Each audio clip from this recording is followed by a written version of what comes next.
ఉమ్మడి శ్రీకాకుళం జిల్లాలోని Palakonda ST reserved నియోజకవర్గం. పాలకొండ నుంచి మొదటిసారి పీఆర్పీ నుంచి పోటీ చేసిన విశ్వాసరాయి కళావతి 2009లో ఓడిపోయారు. తర్వాత కళావతి వైసీపీలో చేరి ఆ పార్టీనే నమ్ముకొని రాజకీయాల్లో కొనసాగుతున్నారు. పార్టీకి నమ్మకంగా ఉండడంతో జగన్మోహన్ రెడ్డి 2014లో కళావతికి పాలకొండ టికెట్ ఇచ్చారు. ఆ ఎన్నికల్లో వైసీపీ అధికారంలోకి రాకపోయినా కళావతి విజయం సాధించారు. నియోజకవర్గ సమస్యలను అసెంబ్లీలో లేవనెత్తి నియోజకవర్గ అభివృద్ధికి కృషి చేశారు. ఆ క్రమంలో ఆమెపై సెగ్మెంట్లో గుడ్ విల్ పెరిగింది. Watch the story.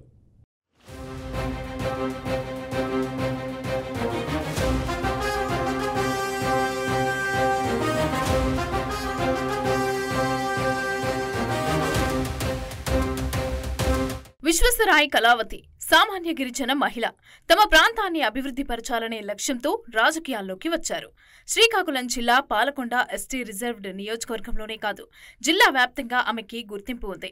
2009లో పాలకొండ నుంచి మొదటిసారి పీఆర్పీ నుంచి పోటీ చేసి ఓడిపోయారు. వైఎస్ఆర్ కాంగ్రెస్ పార్టీ అధినేత వైఎస్ జగన్మోహన్ రెడ్డి అవకాశం ఇవ్వడంతో 2014, 2019 ఎన్నికల్లో పాలకొండ ఎస్టీ రిజర్వ్డ్ నియోజకవర్గంలో విజయకేతనం ఎగురవేశారు. ఎమ్మెల్యేగా తనదైన శైలి నియోజకవర్గ అభివృద్ధికి అవిశ్రాంతంగా కృషి చేశారు. ప్రజలకు సంక్షేమ ఫలాలు అందచేయటంలో సఫలమయ్యారు. నియోజకవర్గంలో నాయకులు, కార్యకర్తలు అందరినీ ఒకే మాట మీద నిలబెట్టారు. ప్రజల నమ్మకాన్ని గెలుచుకుని నిత్యం ప్రజలతోనే ఉంటూ ప్రజల పక్షానే పోరాడుతూ 2 పర్యాయాలు ఎమ్మెల్యేగా గెలిచారు.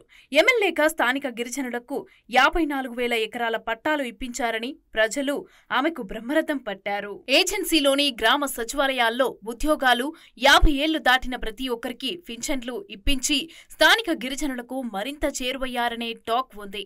నియోజకవర్గంలోని ప్రజలకు సంక్షేమ పథకాల నుంచి మరే ఇతర సమస్యలొచ్చినా క్షేత్రస్థాయిలో వాటిని పరిష్కరించడమే కాకుండా ఏజెన్సీ ప్రాంతాల్లో అభివృద్ధికి ఎంతగానో కృషి చేశారని స్థానికులే చెప్పుకుంటున్నారు. ప్రభుత్వం చేపట్టిన ప్రతి సంక్షేమం, అభివృద్ధి సేవలన్నీ ప్రజల చెంతకు తీసుకెళ్లటంలో కళావతి ఎంతగానో కృషి చేశారని టాక్ జిల్లా వ్యాప్తంగా వినిపిస్తోంది.